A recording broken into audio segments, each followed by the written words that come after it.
നമുക്ക് പുതിയൊരു നീറ്റ് എക്സാമാണ്. യാതൊരു മുൻവിധികളും ഇല്ലാതെ 21-ാം തീയതി സമീപിക്കുക. 3-ാം തീയതി തന്നെയാണ് 21-ാം തീയതി. നമ്മളൊരു 47 model exam, full model exam May 2-ാം തീയതി വരെ നടത്തി. നമ്മുടെ കുട്ടികൾക്ക് ഓൾ ഇന്ത്യ ലെവലിൽ 20 ലക്ഷം പേരുടെ ഒരു മോഡൽ എക്സാം NDA നടത്തി തന്നു. നമ്മൾ അത്ര വിദ്യാർത്ഥികളോട് പറയുന്നുള്ളൂ, നിങ്ങൾക്ക് യഥാർത്ഥ എക്സാം ആംബിയൻസിൽ എക്സാം സെൻറ്ററിൽ NDA തന്നെ ഒരു മോഡൽ എക്സാം 3-ാം തീയതി നടത്തി തന്നു. ഇപ്പം അപ്ലൈ ചെയ്തവർക്ക് മെയ് 3-ാം തീയതിക്ക് ശേഷം പല ദിക്കുകളിലോട്ട് യാത്ര ചെയ്തവരുണ്ട്. അതുകൊണ്ട് എക്സാം സിറ്റി ചേഞ്ച് ചെയ്യാനുള്ളൊരു അവസരം കൊടുത്തിട്ടുണ്ട്. അവരുടെ പ്രസൻറ്റ് അഡ്രസ്സ് വേണമെങ്കിൽ ചേഞ്ച് ചെയ്തിട്ട് എക്സാം സിറ്റി ചേഞ്ച് ചെയ്യാം. ഇനി അതല്ല, ഓൾറെഡി കൊടുത്തിരിക്കുന്ന അഡ്രസ്സ് വെച്ച് തന്നെയാണെങ്കിലും അവർക്ക് ആ അവൈലബിൾ ആയിട്ടുള്ള എക്സാം സിറ്റിയിലോട്ട് ചേഞ്ച് ചെയ്യാനുള്ളൊരു ഓപ്ഷൻ ഉണ്ട്. പേയ്മെൻ്റ് ഒന്നുമില്ല. പല ആൾക്കാരുടെയും വിശ്വാസം തിയറി നന്നായിട്ട് പഠിച്ചെങ്കിൽ മാത്രമേ ഒബ്ജക്റ്റീവ് ചെയ്യാൻ പറ്റുള്ളൂ. അതുകൊണ്ട് തിയറി പഠിത്തമായിരുന്നു പലരും അവസാന ദിവസം വരെ. പക്ഷെ അതല്ല, തിയറിയോടൊപ്പം തന്നെ ധാരാളം ക്വസ്റ്റ്യനുകൾ ചെയ്തെങ്കിൽ മാത്രമേ ഏത് രീതിയിൽ വന്നു കഴിഞ്ഞാലും ടൈം ബൗണ്ട് ആയിട്ട് നമുക്ക് ക്വസ്റ്റ്യൻ ചെയ്യാൻ പറ്റുള്ളൂ. വരുന്ന വർഷം 2027 നീറ്റ് ഓൺലൈൻ ആവാനുള്ള സാധ്യതകളുണ്ട്. അതായത് ഈ 2026 വരെ ക്വസ്റ്റ്യൻ ലീക്കുമായിട്ട് ബന്ധപ്പെട്ടും മറ്റു പല കോൺസ്പിറൻസികൾക്കും അഗെയിൻസ്റ്റ് ആയിട്ട് സുപ്രീം കോടതിയുടെ ഒരു കമ്മിറ്റി തന്നെ ഉണ്ടായിരുന്നു, കെ രാധാകൃഷ്ണൻ കമ്മിറ്റി റിപ്പോർട്ട്. അപ്പോൾ അതിലൊക്കെ പ്രധാനമായിട്ട് പറഞ്ഞിരുന്നതാണ് ഇതെന്തുകൊണ്ട് ഓൺലൈനിലോട്ട് മാറ്റിക്കൂടാ. തീർച്ചയായിട്ടും വിദ്യാർത്ഥികളുടെ ഒരു കാഴ്ചപ്പാടിൽ നോക്കുകയാണെങ്കിൽ, നമ്മുടെ ഒരു അനുഭവ പരിചയം കൊണ്ട് വെച്ച് നോക്കുകയാണെങ്കിൽ 99% അത് ഏറ്റവും വിദ്യാർത്ഥികൾക്ക് അത്യന്താപേക്ഷിതം തന്നെയാണ്. ധാരാളം സാധ്യതകളാണ് ഓൺലൈനിലോട്ട് മാറ്റിക്കഴിഞ്ഞാൽ. നമുക്കറിയാം 22 ലക്ഷം വിദ്യാർത്ഥികളാണ് നീറ്റിന് അപ്ലൈ ചെയ്യുന്നത്. ഇത് എങ്ങനെ നമുക്ക് നടത്താൻ സാധിക്കും? ഒരു ഒറ്റ ഷിഫ്റ്റിൽ നടന്നില്ലെങ്കിൽ അത് വിദ്യാർത്ഥികളോട് ചെയ്യുന്ന ഒരു അപാകതയാവും. ഇനി ഓൺലൈൻ കൊടുക്കും. മറ്റൊരു കാര്യം എന്താണെന്ന് ചോദിച്ചു കഴിഞ്ഞാൽ, ഈ 20 ഷിഫ്റ്റിനകത്ത് എന്തൊക്കെ പറഞ്ഞു കഴിഞ്ഞാലും സബ്ജക്റ്റുകളുടെ ഒരു ബുദ്ധിമുട്ട് വ്യത്യാസമായിരിക്കും. അതിനു വേണ്ടിയിട്ടാണ് ഒരു ചാൻസും കൂടെ കൊടുക്കണം എന്ന് പറയുന്നത്. അങ്ങനെയാണെങ്കിൽ ഇത്രയും ഷിഫ്റ്റുകൾ നടത്തിയിട്ട് പിന്നെ വിദ്യാർത്ഥികൾക്ക് മറ്റൊരു ചാൻസും കൂടെ കൊടുക്കുക എന്ന് പറയുമ്പോഴേക്കും ഇത് ഏപ്രിലോ മെയ്യിലോ ജൂണിലോ നടത്തി തീരില്ല എക്സാം. അതിൽ നിന്നൊരു റാങ്ക് ലിസ്റ്റോട്ട് പോകുമ്പോഴേക്കും ഒരു ഏകീകൃത സ്വഭാവം ഉണ്ടാകാനുള്ള, ഒരു ഏകീകൃത റാങ്കിങ് സിസ്റ്റം ഉണ്ടാകാനുള്ള സാധ്യത വളരെ വളരെ കുറയുകയാണ് ഇപ്പോൾ ചെയ്യുന്നത്. ശിവൻ സാറിനൊപ്പം വന്ന പ്രോഗ്രാമിന്റെ 179ാമത് എപ്പിസോഡിലേക്ക് നമ്മൾ പ്രവേശിക്കുകയാണ്. നമസ്കാരം ശിവൻ. നമസ്തേ ശിവൻ സാർ. അങ്ങനെ റീനീറ്റ് എന്നൊരു യാഥാർത്ഥ്യം വിദ്യാർത്ഥികളും മാതാപിതാക്കളും ഒക്കെ ഉൾക്കൊണ്ട് കഴിഞ്ഞിരിക്കുന്നു അല്ലേ? അതെ അതെ, ജൂൺ 21-ന്. യെസ്. അപ്പോൾ ജൂൺ 21 നീറ്റിൽ എന്തൊക്കെ മാറ്റങ്ങളായിരിക്കാം സാർ വന്നിരിക്കുക? ഇല്ല, കാര്യമായിട്ട് മാറ്റങ്ങളൊന്നുമില്ല. മെയ് 3-ാം തീയതി നടന്ന പോലെ തന്നെ ഒരു എക്സാം. ആകെയുള്ളത് 15 മിനിറ്റ് കൂടുതൽ എക്സ്ട്രാ ടൈം കൊടുക്കും. 2 മുതൽ 5:15 വരെയാണ് എക്സാം എന്ന് മാത്രമേ ഉള്ളൂ. പിന്നെ ഇപ്പം അപ്ലൈ ചെയ്തവർക്ക് മെയ് 3-ാം തീയതിക്ക് ശേഷം പല ദിക്കുകളിലോട്ട് യാത്ര ചെയ്തവരുണ്ട്. അതുകൊണ്ട് എക്സാം സിറ്റി ചേഞ്ച് ചെയ്യാനുള്ളൊരു അവസരം കൊടുത്തിട്ടുണ്ട്. മെയ് 21 വരെ വേണമെങ്കിൽ അവർ കൊടുത്ത അഡ്രസ്സൊക്കെ വേണമെങ്കിൽ ചേഞ്ച് ചെയ്തിട്ട്, അല്ലെങ്കിൽ അവർക്ക് അഡ്രസ്സ് ചേഞ്ച് ചെയ്യാതെയൊക്കെ വേണമെങ്കിൽ എക്സാം സിറ്റി ചേഞ്ച് ചെയ്യാം. ഈ 2 കാര്യങ്ങൾ മാത്രമേ ഉള്ളൂ വ്യത്യാസമായിട്ടുള്ളൂ. ബാക്കി നമ്മുടെ ഒരു നീറ്റ് തന്നെയാണ് 21-ന് വരുന്നത്. സാർ, അതുപോലെ ഈ 15 മിനിറ്റ് എക്സ്ട്രാ എന്ന് പറയുന്നത്, അപ്പോൾ കുട്ടികളെല്ലാവരുടെയും ഉള്ളൊരു ആശങ്കയോ നമുക്ക് കമൻറ്റുകളായിട്ട് ചോദിക്കുന്നൊരു ചോദ്യമാണ്, അപ്പോൾ ഇനി വരുന്ന എക്സാം കുറച്ച് ടഫായിരിക്കും എന്നുള്ളത്. അല്ല, അതിന് വേണ്ടിയിട്ടല്ലല്ലോ. 2 കാര്യങ്ങളുണ്ട്. ഒന്ന്, കുട്ടികളോടുള്ള ഒരു ക്ഷമാപണം, ഒരു കുട്ടികളെ ബുദ്ധിമുട്ടിച്ചതിന് വേണ്ടിയിട്ട് തിരിച്ച് അവരൊന്ന് കംഫർട്ടബിൾ ആകാൻ വേണ്ടിയിട്ടൊരു 15 മിനിറ്റ് കൊടുത്തു. മറ്റൊന്ന്, ഇപ്പം വ്യാപകമായ പരാതികൾ മുൻ വർഷങ്ങളിലും ഉണ്ടായിരുന്നു, ഈ വർഷം ഉണ്ടായിരുന്നു. കാരണം കുറേ ആക്ടിവിറ്റീസ് ഉണ്ട് എക്സാമിനിടയിൽ. ഇപ്പം ഈവൻ ക്വസ്റ്റ്യൻ ബുക്ക്ലെറ്റ് ഓപ്പൺ ചെയ്യുന്നു, ക്വസ്റ്റ്യൻ ബുക്ക്ലെറ്റിൻ്റെ ഫ്രണ്ടിൽ എഴുതുന്നു, OMR വെളിയിലെടുക്കുന്നു, OMRൽ എഴുതുന്നു, അതിനിടയിൽ അറ്റൻഡ് ഷീറ്റിൽ ഫോട്ടോ ഒട്ടിക്കുന്നു, തമ്പിംപ്രഷം വെക്കുന്നു, സൈൻ ചെയ്യുന്നു, ടൈം അനുസരിച്ച് എഴുതുന്നു. ഇതിനൊക്കെ കുറേയധികം ടൈം വിദ്യാർത്ഥികൾക്ക് നഷ്ടപ്പെടുന്നുണ്ട്. അപ്പോൾ ഇതുപോലൊരു മോഡറേറ്റ് ലെവൽ എക്സാമിന് മുഴുവൻ സമയം ഉപയോഗിക്കേണ്ട ഒരു എക്സാമിന് അവർക്കൊരു 5-10 മിനിറ്റെങ്കിലും നഷ്ടപ്പെടുന്നു. അത്തരത്തിൽ അതിനു വേണ്ടിയിട്ടാണ്, ആ ആക്ടിവിറ്റീസിന് വേണ്ടിയിട്ടാണ് 15 മിനിറ്റ് കൂടുതൽ കൊടുത്തിരിക്കുന്നത്. പക്ഷേ അത് ഇത്രത്തോളം മോഡലുകൾ എക്സാം എഴുതി പ്രാക്ടീസ് നമ്മളെപ്പോലുള്ള വിദ്യാർത്ഥികളെ സംബന്ധിച്ചോളം വലിയൊരു ഈശ്വരാനുഗ്രഹമാണ് ആ ഒരു 15 മിനിറ്റിൻ്റെ ഒരു കംഫർട്ട് സോൺ എന്ന് പറയുന്നത്. കാരണം ഒന്ന് റിലാക്സ് ചെയ്ത് എഴുതാനും ചോദ്യങ്ങളെയൊക്കെ ഒന്ന് വിലയിരുത്താനും ആ ക്വസ്റ്റ്യൻ പേപ്പർ എങ്ങനെയുണ്ട് എന്നൊക്കെയുള്ളതൊന്ന് വിലയിരുത്താനായിട്ട് കൃത്യമായിട്ടുള്ളൊരു സമയം അവർക്ക് കിട്ടുന്നുണ്ട്. ഒരിക്കലും ടഫിലോട്ട് പോകണമെന്നോ അല്ലെങ്കിൽ ഇത് ഈസി ആക്കണമെന്നോ ഇതൊരു മോഡറേറ്റ് ലെവൽ എക്സാം ആക്കോ അങ്ങനെയൊന്നുമില്ല. നമുക്ക് പുതിയൊരു നീറ്റ് എക്സാമാണ്. യാതൊരു മുൻവിധികളും ഇല്ലാതെ 21-ാം തീയതി സമീപിക്കുക. 3-ാം തീയതി നമ്മൾ എന്താണോ ചെയ്തത് അതുപോലെ തന്നെ ക്വസ്റ്റ്യൻ പേപ്പറിലൂടെ കടന്നു പോകുമ്പോൾ അതിൻ്റെ ഈസിനെസ് മനസ്സിലാക്കുകയും വളരെ സിമ്പിളായിട്ടുള്ളത് തെറ്റിക്കാതിരിക്കുകയും ചെയ്യുക. അതുപോലെ തന്നെ അതിൻ്റെ സ്കിപ്പ് ചെയ്യേണ്ട ക്വസ്റ്റ്യൻസ് കാണും, അത് സ്കിപ്പ് ചെയ്യുക. അതൊക്കെ നമ്മൾ പല ആവർത്തി പറഞ്ഞു കഴിഞ്ഞ കാര്യങ്ങളാണ്. 3-ാം തീയതി തന്നെയാണ് 21-ാം തീയതി. സർ അതുപോലെ നമ്മുടെ നീറ്റിന്റെ വെബ്സൈറ്റിൽ വന്നിരിക്കുന്ന പ്രധാനപ്പെട്ട നോട്ടിഫിക്കേഷൻസ് എന്തൊക്കെയാണ്? ഒന്നിതാണ് എക്സാം 21-ലോട്ട് മാറ്റിയിരിക്കുന്നു. 14-ാം തീയതി മുതൽ അഡ്മിറ്റ് കാർഡുകൾ ലഭ്യമാകും. എക്സാം സെൻറ്റർ സിറ്റി ചേഞ്ച് ചെയ്യണമെന്ന് ആഗ്രഹമുള്ളവർക്ക് അവരുടെ പ്രസൻറ്റ് അഡ്രസ്സ് വേണമെങ്കിൽ ചേഞ്ച് ചെയ്തിട്ട് എക്സാം സിറ്റി ചേഞ്ച് ചെയ്യാം. ഇനി അതല്ല, ഓൾറെഡി കൊടുത്തിരിക്കുന്ന അഡ്രസ്സ് വെച്ച് തന്നെയാണെങ്കിലും അവർക്ക് ആ അവൈലബിൾ ആയിട്ടുള്ള എക്സാം സിറ്റിയിലോട്ട് ചേഞ്ച് ചെയ്യാനുള്ളൊരു ഓപ്ഷൻ ഉണ്ട്. പേയ്മെൻ്റ് ഒന്നുമില്ല. ഇത്തവണ ആപ്ലിക്കേഷൻ ഫീസ് ഇല്ലല്ലോ. ഇപ്പോൾ കേരളത്തിൽ നിന്ന് വിദേശത്തോട്ട് എക്സാം സെൻറ്റർ മാറ്റിക്കഴിഞ്ഞാലും നമ്മൾ ആദ്യം അപ്ലൈ ചെയ്തപ്പോൾ 9,000 റുപ്പീസ് അടയ്ക്കണമായിരുന്നു. ഇത്തവണ ഒരു ആപ്ലിക്കേഷൻ ഫീസും ഇല്ല. ആ അടച്ച ഫീസ് തന്നെ അക്കൗണ്ടിലോട്ട് തിരിച്ചു തരികയാണ് ചെയ്യുന്നത്. അതുകൊണ്ട് രജിസ്ട്രേഷൻ ഫീസ് ഒന്നും ഇല്ലാതെ തന്നെ നമുക്ക് വിദേശത്തോട്ട് എക്സാം സെൻറ്റർ മാറ്റാനും വിദ്യാർത്ഥികൾക്ക് ഏറ്റവും ഇപ്പോൾ എവിടെയാണോ നിൽക്കുന്നത് അതനുസരിച്ച് എക്സാം സെൻറ്റർ അങ്ങോട്ട് മാറ്റാനുള്ള ഒരു വിൻഡോ ഉണ്ട്. 21-ാം തീയതി വൈകുന്നേരമാണ് അതിൻ്റെ ലാസ്റ്റ് ഡേറ്റ്. ഇനി ജൂൺ ആദ്യം തന്നെ എക്സാം സിറ്റി അനൗൺസ്മെൻറ്റ് വരും, ഏത് എക്സാം സിറ്റിയിലാണെന്നുള്ളത്. അപ്പോൾ അത് നമുക്ക് നോക്കാം. അപ്പോൾ പ്രത്യേകിച്ച് മാറ്റങ്ങളൊന്നും ഇല്ല. മെയ് 3-ാം തീയതി പരീക്ഷ എഴുതി വിദ്യാർത്ഥികൾക്ക് എക്സാം സിറ്റി ഒന്നും ചേഞ്ച് ചെയ്യേണ്ടതില്ലെങ്കിൽ ഇപ്പോൾ സൈറ്റിൽ കയറുക വേണ്ട. 14-ാം തീയതി അഡ്മിറ്റ് കാർഡ് എടുത്താൽ മാത്രം മതിയാകും. ഫോട്ടോ പുതിയതായിട്ട് എടുക്കണം, നമ്മൾ കഴിഞ്ഞ ദിവസം പറഞ്ഞ പോലെ തന്നെ. കാരണം അഡ്മിറ്റ് കാർഡൊക്കെ നമ്മൾ അവിടെ വെച്ചിട്ടാണ് പോകുന്നത്. 2 പാസ്പോർട്ട് സൈസ് ഫോട്ടോഗ്രാഫും 1 പോസ്റ്റ് കാർഡ് സൈസ് ഫോട്ടോഗ്രാഫും നിങ്ങൾ എടുത്തു വെക്കുക എന്ന് മാത്രമേ ഉള്ളൂ.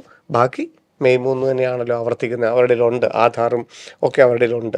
സാർ അതുപോലെ തന്നെ ഈ ജൂൺ 21-ലേക്ക് എക്സാം മാറ്റപ്പെടുന്നു. ശരിക്കും പറഞ്ഞു കഴിഞ്ഞാൽ കുട്ടികളുടെ ഒരു മാനസികാവസ്ഥയെ നമ്മൾ നോക്കുമ്പോൾ ഭയങ്കര ഒരു ദയനീയമായ ഒരു അവസ്ഥയിലൂടെയാണ് അവർ കടന്നു പോകുന്നത്. അവരാണ് അതിൻ്റെ പരിണത ഫലം അനുഭവിച്ചത്. അതെ. അപ്പോൾ സാർ എങ്ങനെയായിരിക്കണം കുട്ടികൾ ഇനിയുള്ള കാര്യങ്ങളെ ക്രമീകരിക്കേണ്ടത്? ഈ ഒരു അല്ല, നമ്മൾ നോക്കി കാണുന്നത് നമ്മളൊരു 46-47 model exam, full model exam May 2-ാം തീയതി വരെ നടത്തി. നമ്മുടെ കുട്ടികൾക്ക് ഓൾ ഇന്ത്യ ലെവലിൽ 20 ലക്ഷം പേരുടെ ഒരു മോഡൽ എക്സാം NDA നടത്തി തന്നു. നമ്മൾ അത്ര വിദ്യാർത്ഥികളോട് പറയുന്നുള്ളൂ, നിങ്ങൾക്ക് യഥാർത്ഥ എക്സാം ആംബിയൻസിൽ എക്സാം സെൻറ്ററിൽ NDA തന്നെ ഒരു മോഡൽ എക്സാം 3-ാം തീയതി നടത്തി തന്നു. അപ്പം നമുക്കറിയാം 3-ാം തീയതി ഞാൻ ഇതുപോലത്തെ ഒരു ക്വസ്റ്റ്യനാണ് വരുന്നതെങ്കിൽ തൊട്ട് തലേ ഒരു 5 ദിവസം അല്ലെ ഒരു 10 ദിവസം അല്ലെ കഴിഞ്ഞൊരു മാസം ഞാൻ എന്തായിരുന്നു പഠിക്കേണ്ടിയിരുന്നത്. ഇതുപോലൊരു എക്സാമിന് ഞാൻ തൊട്ട് തലേ മാസം, ഏപ്രിൽ മാസമാണല്ലോ മെയ് 3-ാം തീയതി ആയിരുന്ന എക്സാമെങ്കിൽ ഏപ്രിൽ മാസം, ഇനി അന്ന് ഏപ്രിൽ മാസം ഞാൻ എന്ത് ചെയ്തിരുന്നെങ്കിൽ എനിക്ക് 3-ാം തീയതിയിലത്തെ എക്സാം കംഫർട്ട് ആയേനെന്ന് ആ എക്സാം സെൻറ്ററിൽ വിദ്യാർത്ഥിക്ക് തോന്നിയോ അതിപ്പം ചെയ്യാൻ ഉള്ള ഒരു എക്സ്പീരിയൻസ് അവർക്ക് കിട്ടി. 21-ാം തീയതി ഏത് ലെവലൊരു ക്വസ്റ്റ്യൻ വന്നു കഴിഞ്ഞാൽ അതിൻ്റെ തൊട്ട് തലേ മാസം എന്താണോ നിങ്ങൾ ചെയ്യേണ്ടത് അതിപ്പോൾ ചെയ്യുക. മാക്സിമം ചോദ്യങ്ങളിലൂടെ കടന്നു പോവുക. 3-ാം തീയതി നമ്മൾ ഏറ്റവും കൂടുതൽ വരുത്തിയ തെറ്റെന്താണ്? ഒരു ഈസി ടു മോഡറേറ്റ് വന്നപ്പോൾ വളരെ മൈന്യൂട്ടായിട്ടുള്ള മിസ്റ്റേക്കുകൾ നമ്മൾ വരുത്തി. സിമ്പിൾ കാണാതെ പോയവരുണ്ട്, പ്ലസ് ഓർ മൈനസ് കാണാതെ പോയവരുണ്ട്, ക്വസ്റ്റ്യനിലെ വിവിധ വാക്കുകൾ കാണാതെ പോയവരുണ്ട്, ചോയ്സുകളെ കറക്റ്റായിട്ട് വായിക്കാത്ത പോയവരുണ്ട്, ചോയ്സ് കണ്ടുമ്പോൾ തന്നെ മാർക്ക് ചെയ്തിട്ട് പോയവരുണ്ട്. അപ്പോൾ അതുപോലുള്ള സില്ലി മിസ്റ്റേക്കുകൾ വരുത്തുകയെന്നുള്ളതിൻ്റെ ഏറ്റവും വലിയൊരു അനുഭവപരിചയം അവർക്ക് കിട്ടി.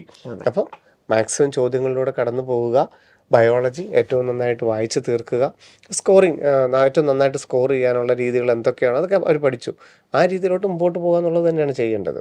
സാർ ശരിക്കും പറഞ്ഞാൽ മെയ് 3-ന് ശേഷം ഒരു 10 ദിവസത്തോളം വിദ്യാർത്ഥികൾക്ക് ഒരു ഗ്യാപ്പ് ഉണ്ടായിരുന്നു. തീർച്ചയായിട്ടും അവർ നീറ്റ് എക്സാമിൻ്റെ എല്ലാ പ്രിപ്പറേഷനും മതിയാക്കി ബുക്കുകളെല്ലാം മാറ്റി അവരുടെ ഇനിയുള്ളൊരു 3 മാസക്കാലം അവർക്ക് റിഫ്രഷിങ് പീരീഡ് ആയിരുന്നു. അപ്പോൾ എല്ലാവരും ആ ഒരു മൂഡിൽ തന്നെ ആയിരുന്നു. അതിനുശേഷം ബ്രില്യൻ്റ് ക്വിക്ക് ഡിസിഷൻ എടുക്കുന്നു. ഇപ്പോൾ ആ മോഡൽ എക്സാംസ് ഒക്കെ സ്റ്റാർട്ട് ചെയ്ത് 2 എണ്ണം പിന്നിട്ടു. നമ്മുടെ കുട്ടികളൊക്കെ എന്താണ് സാറിൻ്റെ അടുത്ത് ഒരുപാട് കുട്ടികൾ വരുന്നതാണല്ലോ. ശരിയാണ്. 3-ാം തീയതി വൈകുന്നേരം ആയപ്പോൾ തന്നെ നമ്മൾ വലിയ ഒരു യാത്രയുടെ ഒരു ലക്ഷ്യത്തിലെത്തിയിരുന്നു. അപ്പോൾ നമ്മൾ അത് കഴിഞ്ഞിട്ട് ഒരു റീഫ്രഷിങ് ഒരു മൂഡിലേക്ക് നമ്മുടെ വിദ്യാർത്ഥികൾ മാറിയിരുന്നു. എല്ലാവരും മാറിയിരുന്നു. 20 ലക്ഷം വിദ്യാർത്ഥികളും മാറിയിരുന്നു. അതിൽ നിന്ന് തിരിച്ച് വീണ്ടും ഒരു സീരിയസ് ആയിട്ട് ജൂൺ 21-ലോട്ട് സമീപിക്കാനായിട്ട് അവർക്ക് കുറച്ച് സമയം വേണം. തീർച്ചയായിട്ടും ആ റിയാലിറ്റിയിലോട്ട് വരാനായിട്ട് ആവശ്യത്തിന് സമയം വേണം. അതിന് ഏറ്റവും ഈ 36-37 ദിവസം ഏറ്റവും പര്യാപ്തമാണ് താനും. ഇപ്പം നമ്മുടെ ഇവിടെ നോക്കിയാൽ ഈ 2-3 പരീക്ഷകൾ അറ്റൻഡ് ചെയ്ത് കഴിഞ്ഞപ്പോൾ തന്നെ അവർക്ക് മനസ്സിലായി അവരുടെ സ്കോറിനെ ഒന്നും വലുതായിട്ട് ബാധിക്കുന്നൊന്നുമില്ല. കാരണം അന്ന് മോഡൽ എക്സാം എഴുതിയപ്പോൾ തന്നെ അവർക്ക് എല്ലാ ക്വസ്റ്റ്യനുകളും ചെയ്യാനും ആൻസർ കിട്ടാനും മാർക്ക് കിട്ടുന്നൊക്കെ ഉണ്ട്. പക്ഷേ ആ ക്വസ്റ്റ്യനിലൂടെ കടന്നു പോകുമ്പോൾ അതിനെ അനലൈസ് ചെയ്തിട്ട് അതിൻ്റെ ആൻസറിൽ എത്തുമ്പോൾ ഒരു ലാഗിങ് എന്ന് വേണമെങ്കിൽ നമുക്ക് പറയാം, അല്ലെങ്കിൽ ഒരു സങ്കടം അത് അവരിലുണ്ട്. അത് നമുക്ക് പറയാതിരിക്കാനായിട്ടാവില്ല. ആ ഒരു ലാഗ്നെസ് അല്ലെങ്കിൽ ആ ഒരു ആൻസറിലോട്ട് എത്താനുള്ള അവരുടെ ഒരു ബുദ്ധിമുട്ട് അത് നമുക്ക് വരുന്ന ദിവസങ്ങളിൽ കൂടുതൽ മോഡലിലോട്ട് വരുമ്പോൾ അതുവരെ മറക്കുകയും വീണ്ടും എണ്ണയിട്ട യന്ത്രം പോലെ തന്നെ നമ്മൾ ജൂൺ 21 നമ്മൾ എക്സാം സെന്ററിലോട്ട് കയറ്റി വിടുകയും ചെയ്യും.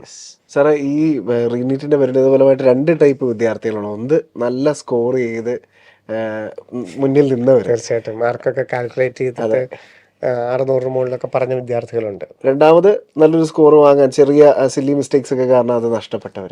ഇവർ രണ്ടുപേരും എങ്ങനെയായിരിക്കും ഈ റീനീറ്റിനെ കാണേണ്ടത്? ഇല്ല, നമുക്ക് ഞാൻ പറഞ്ഞല്ലോ, പ്രത്യേകിച്ച് നമുക്കൊരു മുൻവിധി ഒന്നും ഇല്ലാതെ തന്നെയാണ് ജൂൺ 21 നമ്മൾ നോക്കി കാണുന്നത്.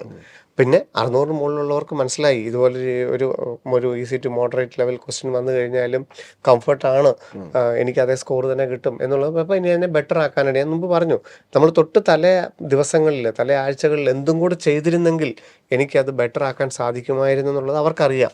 അപ്പോൾ അതാണ് ഇപ്പോൾ ചെയ്യേണ്ടത് നമ്മൾ പറഞ്ഞു കഴിഞ്ഞു. അപ്പോൾ 600 മുകളിലൊക്കെ മാർക്കുള്ളവർക്ക് ഒരു കംഫർട്ട് സോണിലോട്ട് വരാനായിട്ട് സില്ലി മിസ്റ്റേക്സ് കൂടുതൽ വരുത്താതിരിക്കുക. പിന്നെയുള്ള ക്വസ്റ്റ്യൻസിനകത്ത് ആ ക്വസ്റ്റ്യനകത്തെ വാക്കുകളെല്ലാം ഒന്ന് വായിക്കാനുള്ളൊരു സമയം കൊടുക്കുക. ചിലപ്പോൾ ഈസി ഉള്ളതായിരിക്കാം, ടഫ് ഉള്ളതായിരിക്കാം, ലെങ്ത് ഉള്ളതായിരിക്കാം, എന്ത് തന്നെയാണെങ്കിലും ആ ചോദ്യത്തിനകത്തുള്ള വാക്കുകളിലൂടെ എല്ലാം കണ്ണൊന്ന് കടന്നു പോകാനായിട്ട്, അതിൻ്റെ ചോയ്സുകളിലൂടെ എല്ലാം ഒന്ന് കണ്ണ് കടന്നു പോകാനായിട്ടുള്ളൊരു സാവകാശം കൊടുക്കുക. അത് സില്ലി മിസ്റ്റേക്സുകൾ ഒഴിവാക്കുക. പിന്നെ നമുക്ക് എത്രത്തോളം സ്കോറിങ്ങിന് എവിടെയൊക്കെയാണോ നമുക്ക് സ്കോർ ചെയ്യാൻ പറ്റാതെ പോയ അല്ലെങ്കിൽ ബ്ലാങ്ക് ആയി പോയ ചോദ്യങ്ങൾ, കാരണം നമുക്ക് അറിയാവുന്നതായിരുന്നു പക്ഷേ ആൻസറിലോട്ട് എത്തിയില്ല. അപ്പം ചിലപ്പോൾ ഇക്വേഷൻ ഇൻ്റർപ്രറ്റ് ചെയ്യുന്ന കാര്യത്തിലായിരിക്കാം, അല്ലെങ്കിൽ ഫസ്റ്റ് സ്റ്റെപ്പ് ചെയ്തതിൻ്റെ സെക്കൻഡ് സ്റ്റെപ്പിലോട്ട് പോകാത്ത കാര്യങ്ങളിലായിരിക്കാം, അല്ലെങ്കിൽ ചില ഭാഗങ്ങൾ തന്നെ അറിയാൻ മേലാത്തതായിരിക്കും. അതുകൊണ്ടാണല്ലോ 650 670 കടന്നു ചെല്ലാനായിട്ടുള്ളൊരു 10-20 മാർക്കിൻ്റെ കുറവ് വന്നത്. അപ്പം അങ്ങനെയുള്ള നമുക്ക് അത്ര പരിചിതമല്ലാത്ത ടോപ്പിക്കുകളുണ്ടെങ്കിൽ അതൊക്കെ ഏറ്റവും നന്നായിട്ട് നോക്കാനായിട്ടും മാക്സിമം ക്വസ്റ്റ്യൻസിലൂടെ തന്നെ NCERTയുടെ ബയോളജിയിൽ തന്നെയാണ് അവരും കടന്നു പോകേണ്ടത്. ഇപ്പം എനിക്ക് കഴിഞ്ഞ 600 കിട്ടിയ ആളാണ്, അപ്പം ഞാൻ കംഫർട്ടാണെന്ന് വിചാരിച്ച് തന്നെയല്ല, നമുക്ക് പുതിയൊരു എക്സാമാണ്, പുതിയൊരാളാണ് 21 എഴുതുന്നത്. അപ്പം നിങ്ങൾ ഒന്നേന്ന് തന്നെയാണ് നിങ്ങളും തുടങ്ങേണ്ടത്. അതുപോലെ തന്നെയല്ലേ മാർക്ക് കുറവുള്ളവരും. 600 ആണെങ്കിലും 650 ആണെങ്കിലും 700 കിട്ടിയ ആളുടെ അതേ ഇതിൽ തന്നെയാണ് 300 ആണെങ്കിലും 250 ആണെങ്കിലും 400-കാരനും നിൽക്കുന്നത്. അവർക്കും നിങ്ങൾക്കും പുതിയ എക്സാം തന്നെയാണ്. നിങ്ങൾക്കും എന്തായിരുന്നോ നമുക്ക് ഇതുപോലൊരു ഈസി ആയിട്ടൊരു ക്വസ്റ്റ്യൻ വന്നിട്ട് പോലും 600-ന് അപ്പുറത്തേക്ക് നമ്മുടെ മാർക്ക് എത്തിക്കാൻ പറ്റാത്തത് ഏതുവഴിയായിരിക്കാം? ബയോളജിയിൽ 350 സ്കോർ എത്തിക്കാൻ പറ്റാത്തത്, കെമിസ്ട്രിയിൽ 150 സ്കോർ എത്തിക്കാൻ പറ്റാത്തത്, ഫിസിക്സിന് 150 എത്താൻ പറ്റാത്തത് എന്തായിരുന്നോ ഘടകം? ചോദ്യങ്ങൾ ചെയ്യുന്നുള്ള. കാരണം പല ആൾക്കാരുടെയും വിശ്വാസം തിയറി നന്നായിട്ട് പഠിച്ചെങ്കിൽ മാത്രമേ ഒബ്ജക്റ്റീവ് ചെയ്യാൻ പറ്റുള്ളൂ. അതുകൊണ്ട് തിയറി പഠിത്തമായിരുന്നു പലരും അവസാന ദിവസം വരെ. പക്ഷെ അതല്ല, തിയറിയോടൊപ്പം തന്നെ ധാരാളം ക്വസ്റ്റ്യനുകൾ ചെയ്തെങ്കിൽ മാത്രമേ ഏത് രീതിയിൽ വന്നു കഴിഞ്ഞാലും ടൈം ബൗണ്ടായിട്ട് നമുക്ക് ക്വസ്റ്റ്യൻ ചെയ്യാൻ പറ്റുള്ളൂ. അതുകൊണ്ട് നമ്പർ ഓഫ് ക്വസ്റ്റ്യൻസ് എത്രയും കൂടുതൽ ചെയ്യാൻ പറ്റുന്നു അത്രയും കൂടുതൽ ചെയ്യുക. അവസാന ദിവസങ്ങളിൽ ഓവറോൾ റൗണ്ട് ചെയ്ത് മെമ്മറി ബേസ്ഡ് ക്വസ്റ്റ്യൻസ് അല്ലെങ്കിൽ മെമ്മറി മറന്നു പോകുന്ന കാര്യങ്ങളൊക്കെ പോയിൻ്റ് ഔട്ട് ചെയ്ത് ലെക്ചർ നോട്ടൊക്കെ നോക്കാം. പക്ഷേ ചോദ്യങ്ങളിലൂടെ എത്രയും പെട്ടെന്ന് കടന്നു പോവുക എന്നുള്ളത് തന്നെയാണ് നിങ്ങളും ചെയ്യുന്നത്. നിങ്ങൾക്ക് എല്ലാവർക്കും 22 ലക്ഷം പേർക്കും ഇത് പുതിയൊരു എക്സാമാണ്. അതുകൊണ്ട് മുൻവിധികളൊന്നും ഇല്ലാതെ തന്നെ ജൂൺ 21 സമീപിക്കണം. സർ, കേരളയുടെ വെബ്സൈറ്റിൽ കീം 2026 ബന്ധപ്പെട്ട് മെഡിക്കൽ പ്രൊഫൈൽ വെരിഫിക്കേഷൻ നടന്നുകൊണ്ടിരിക്കുകയായിരുന്നു.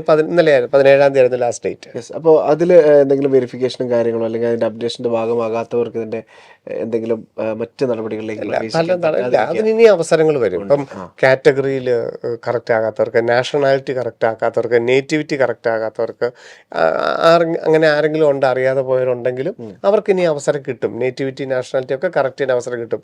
അവരുടെ റിസൾട്ട് ഒന്നും തടഞ്ഞു വെക്കുകയൊന്നുമില്ല. റിസൾട്ട് തടഞ്ഞാൽ അത് എപ്പോഴാണോ അത് അവർ കറക്റ്റ് ചെയ്യാനായിട്ട് ഇനിയും ധാരാളം സമയങ്ങൾ കൊടുക്കും. അതുകൊണ്ട് പ്രൊഫൈൽ നിങ്ങൾ റെഗുലറായിട്ട് കേരളയുടെ വെബ്സൈറ്റ് നോക്കുക, അതിനകത്ത് വരുന്ന അപ്ഡേഷൻസ് ശ്രദ്ധിക്കുക. ഇപ്പോൾ പുതിയതായിട്ട് വന്നിരിക്കുന്ന എന്താണ്? PWD, ഭിന്നശേഷി വിഭാഗം.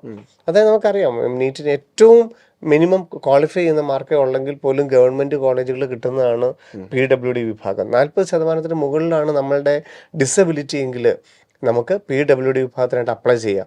അപ്പോൾ കേരള മെഡിക്കലിന് അപ്ലൈ ചെയ്ത സമയത്തോ അല്ലെങ്കിൽ ഇപ്പോഴാണെങ്കിലും നമുക്ക് കേരളയുടെ വെബ്സൈറ്റ് വഴി PWD എന്ന് കൊടുക്കുകയും ആവശ്യമുള്ള ഡോക്യുമെൻറ്റുമായിട്ട് മെയ് 20 മുതൽ നമ്മുടെ നാട്ടിലുള്ള എല്ലാ ഗവൺമെൻറ് മെഡിക്കൽ കോളേജുകളിലും എത്തണം. ആരും തിരുവനന്തപുരത്ത് മാത്രമല്ല, 14 ഗവൺമെൻറ് മെഡിക്കൽ കോളേജിലും PWD വെരിഫിക്കേഷൻ ഉണ്ട്.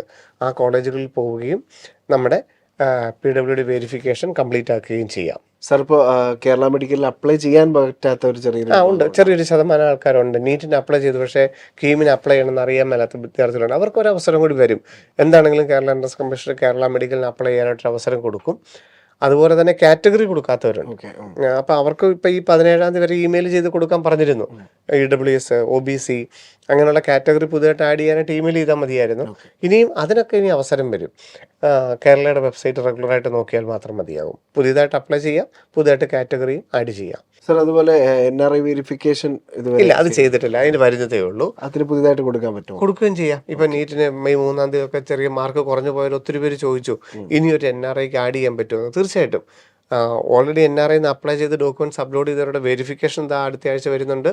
പുതിയതായിട്ട് NRIക്ക് വേണമെങ്കിൽ അപേക്ഷിക്കാനും ഡോക്യുമെൻറ്റ്സ് അപ്ലോഡ് ചെയ്തുകൊണ്ട് അപേക്ഷിക്കാനും അടുത്ത ആഴ്ച മുതൽ സമയം കിട്ടും. സാർ ഇപ്പോൾ ESI IP MBBS അപ്പോൾ അതിലേക്ക് ഓൺലൈൻ ആപ്ലിക്കേഷൻ നടന്നുകൊണ്ടിരിക്കുന്ന ഒരു സാഹചര്യത്തിലാണ്. അതെ, മെയ് 1 മുതൽ മെയ് 28 വരെ ആയിരുന്നു ESIയുടെ ഓൺലൈൻ ആപ്ലിക്കേഷൻ നടന്നുകൊണ്ടിരിക്കുന്നത്. അതിനിടയിലാണ് നീറ്റ് തന്നെ റീനീറ്റ് നടത്തേണ്ടതായിട്ട് വന്നത്. സാർ ഇനി അതിൻ്റെ ഒരു പുതിയ അപ്ഡേഷൻ എന്തായിരിക്കും? ഇപ്പം നമുക്കറിയാം റോൾ നമ്പർ വെച്ചിട്ടാണ് ഇവരുടെ ഓൺലൈൻ ആപ്ലിക്കേഷനും അലോട്ട്മെൻറ്റും ലിങ്ക് ചെയ്തിരിക്കുന്നത്. അപ്പോൾ ഇപ്പം ESIയുടെ വെബ്സൈറ്റിൽ പുതിയതായിട്ട് നോട്ടിഫിക്കേഷൻ ഒന്നും വന്നിട്ടില്ല. ആപ്ലിക്കേഷൻ ക്ലോസ് ചെയ്തിട്ടുമില്ല. ആപ്ലിക്കേഷൻ 28-ാം തീയതി വരെ കണ്ടിന്യൂ ചെയ്യുകയാണ്. ഇപ്പോൾ ESI പഴയ ഹോൾ ടിക്കറ്റ് വെച്ചിട്ട് പഴയ റോൾ നമ്പർ വെച്ചിട്ട് അപ്ലൈ ചെയ്യുക. മെയ് 21-ാം തീയതി പുതിയ ഹോൾ ടിക്കറ്റ് ആണ് നിങ്ങൾ പരീക്ഷയ്ക്ക് പോകുന്നതെങ്കിൽ റോൾ നമ്പർ മാറുന്നുണ്ടെങ്കിൽ ആ സമയത്ത് അത് അപ്ഡേറ്റ് ചെയ്യാനായിട്ട് ESIയുടെ അവസരം കിട്ടുന്നതായിരിക്കും. ഇപ്പോഴത്തെ അനുസരിച്ച് നിങ്ങൾ ആപ്ലിക്കേഷൻ തുടരുക. ശിവൻ സാർ, അതുപോലെ നമ്മുടെ കേന്ദ്ര വിദ്യാഭ്യാസ മന്ത്രി ഈ അടുത്ത് പ്രസ്താവിച്ചൊരു പ്രസ്താവനയുണ്ട്.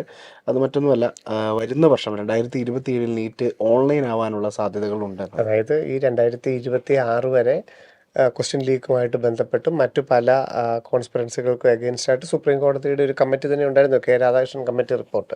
അപ്പോൾ അതിലൊക്കെ പ്രധാനമായിട്ട് പറഞ്ഞിരുന്നതാണ് ഇതെന്തുകൊണ്ട് ഓൺലൈനിലോട്ട് മാറ്റിക്കൂടാ.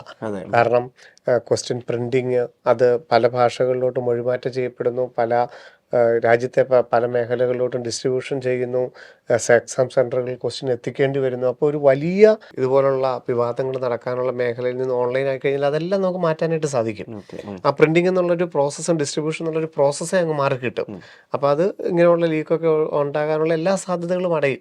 അതുകൊണ്ട് തന്നെയാണ് ഓൺലൈനിലോട്ട് അന്ന് കോടതി തന്നെ സജസ്റ്റ് ചെയ്തത് ഇങ്ങനെയാക്കാൻ മേലെ എന്ന് ചോദിച്ചത്. അതാണ് ഇപ്പോൾ 2027 നടപ്പാക്കുമെന്നുള്ളത് വിദ്യാഭ്യാസ മന്ത്രി പറഞ്ഞത്.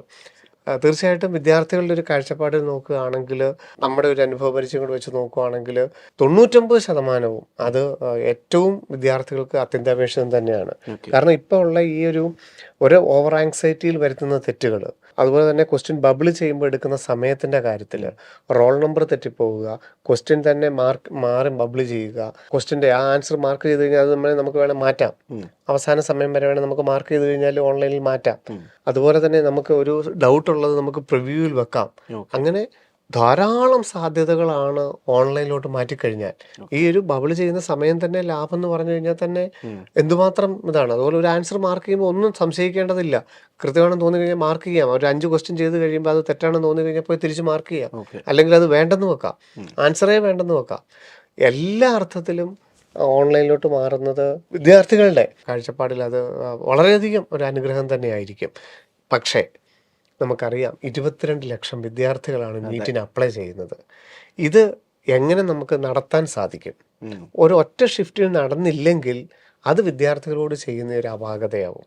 കാരണം 20 അല്ലെങ്കിൽ 20-ലധികം ഷിഫ്റ്റുകൾ നടത്തി അതിനെ നോർമലൈസ് ചെയ്തിട്ട് ഒരു റാങ്ക് ഉണ്ടാക്കുക എന്ന് പറയുന്നത് അത് എത്രത്തോളം നീതീകരിക്കാനാവും നമുക്ക് പറയാനായിട്ടാവില്ല.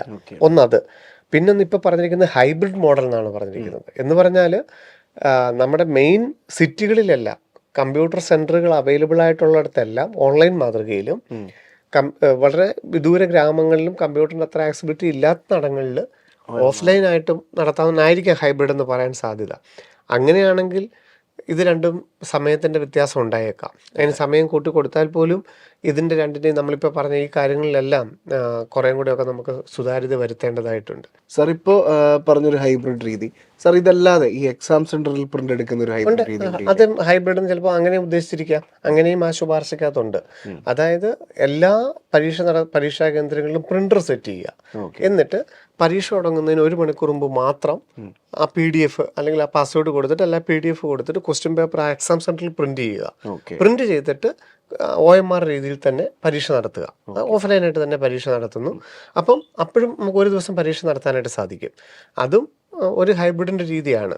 അപ്പം ഇതിൽ ഏതാണ് നടപ്പാക്കുന്നതെന്നുള്ളത് കൃത്യമായിട്ട് പറയണം. പിന്നെ ഇതൊരു 35 പേജെങ്കിലും ഉണ്ട് ഒരു ക്വസ്റ്റ്യൻ പേപ്പർ.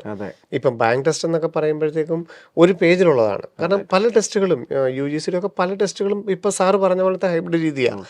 ആ പർട്ടിക്കുലർ എക്സാമിന് തൊട്ട് മുമ്പ് അയച്ചു കൊടുക്കുകയും അത് എക്സാം സെന്ററിൽ പ്രിൻ്റ് ഔട്ട് എടുക്കുകയും പരീക്ഷ നടത്തുകയും ചെയ്യുന്ന രീതിയുണ്ട്. പക്ഷേ നീറ്റിനെ സംബന്ധിച്ചോളം ഏതാണ്ട് ഒരു 35 പേജോളം ഉണ്ട് ഒരു സെറ്റ് ക്വസ്റ്റ്യൻ പേപ്പർ. അത് 4 വേർഷൻ ഉണ്ട്.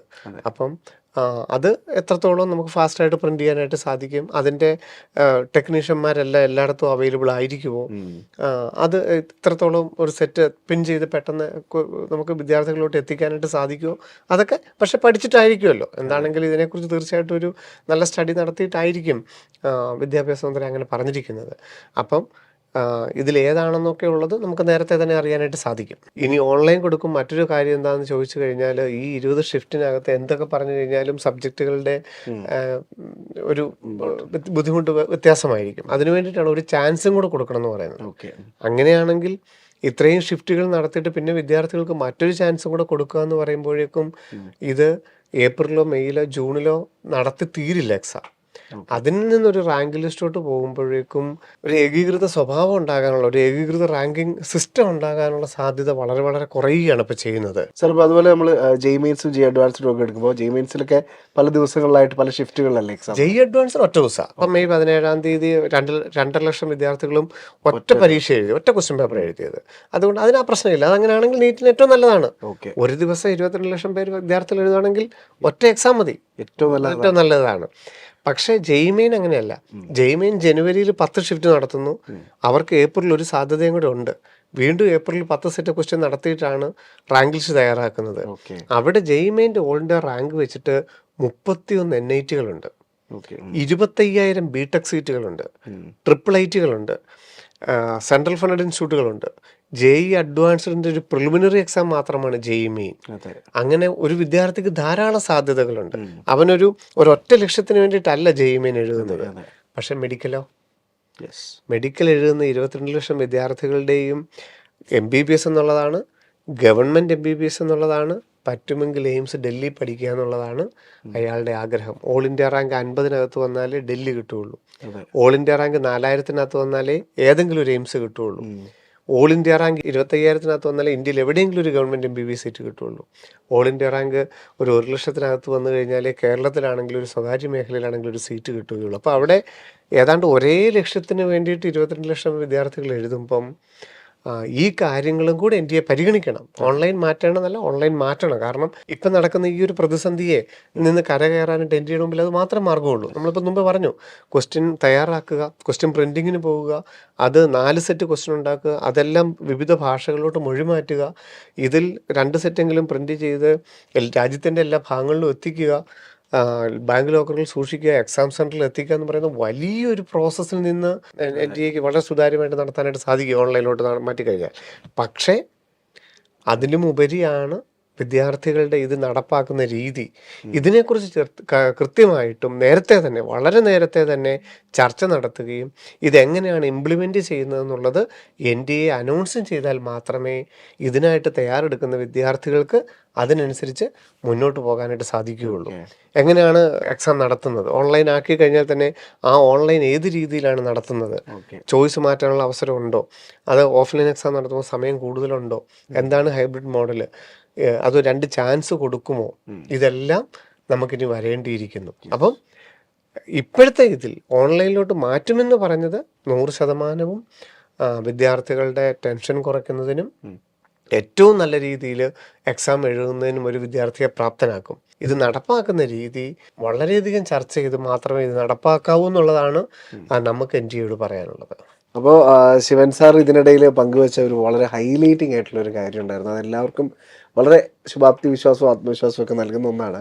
അതായത് മെയ് 3 നിങ്ങൾ നാഷണൽ ലെവലിൽ NTA ഒരുക്കിയ ഒരു മോഡൽ എക്സാം, തീർച്ചയായിട്ടും. നീറ്റിൻ്റെ, അതായത് വളരെ പ്രൊഫഷണലായിട്ട് നിങ്ങളൊരു ഏറ്റവും നല്ലൊരു മോഡൽ എക്സാം എഴുതി. കാരണം നമുക്കിപ്പം 300 മാർക്ക് കിട്ടുന്ന ആൾ, അല്ലെ 400 കിട്ടുന്ന ആൾ, അല്ലെ 500 കിട്ടുന്ന ഒരാളെ സംബന്ധിച്ചോളം അയാളുടെ മാർക്ക് വളരെ കുറവാണ്, എനിക്കൊന്നും ചെയ്യാൻ പറ്റുന്നില്ലെന്നാണ് വിചാരം. പക്ഷെ നോക്കൂ, നാഷണൽ ലെവലിൽ നിൽക്കുമ്പം 500 മാർക്ക് എന്ന് പറയുന്നത് ഏതാണ്ട് 1.5 ലക്ഷം റാങ്കിനടുത്താണ് വരുന്നതെന്ന് അവർക്കറിയാം. 22 ലക്ഷം പേര് എഴുതുന്നതിൽ ഞാൻ 1.5 ലക്ഷത്തിൽ എടുത്തിട്ടുണ്ട്. 400 മാർക്കാണെന്നുണ്ടെങ്കിൽ നമുക്കൊരു 2 ലക്ഷത്തിൻ്റെ അകത്തുണ്ട്.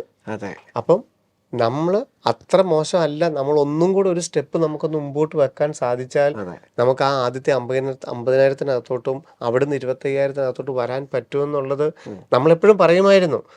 ക്ലാസ്സുകളിൽ ഇങ്ങനെ നമ്മൾ പറയുമെങ്കിലും അതവർ അനുഭവിച്ചറിഞ്ഞു. ആ ഒരു റിയൽ നീറ്റ് നടന്നു കഴിഞ്ഞപ്പോൾ മാർക്കിനനുസരിച്ച് എന്താണ് താങ്കളുടെ സാധ്യത എന്നുള്ളത് വ്യക്തമായിട്ട് അവർക്ക് മനസ്സിലാക്കാനായിട്ട് സാധിച്ചു. ഇനി എന്ത് ചെയ്യാൻ പറ്റുമെന്നുള്ളത് നമ്മൾ വ്യക്തമായിട്ട് പറഞ്ഞു. തൊട്ട് തലേ മാസം എന്തായിരുന്നു നിങ്ങൾ പഠിക്കണമെന്ന് നിങ്ങളുടെ ആ എക്സാം ഹാളിൽ നിങ്ങളുടെ മനസ്സിലൂടെ കടന്നുപോയത്, ഇതാ നിങ്ങൾക്ക് സമയം, 1 മാസത്തെ സമയം കിട്ടിയിരിക്കുന്നു, ജൂൺ 21 ഏറ്റവും നല്ലതായിട്ട് തയ്യാറെടുക്കാനായിട്ട്. അപ്പോൾ ഇത്രയും ഒരു എക്സ്പീരിയൻസ് കിട്ടിയ ഒരാളും ഉണ്ടാവില്ല, ഒരു വർഷവും ഉണ്ടാവില്ല.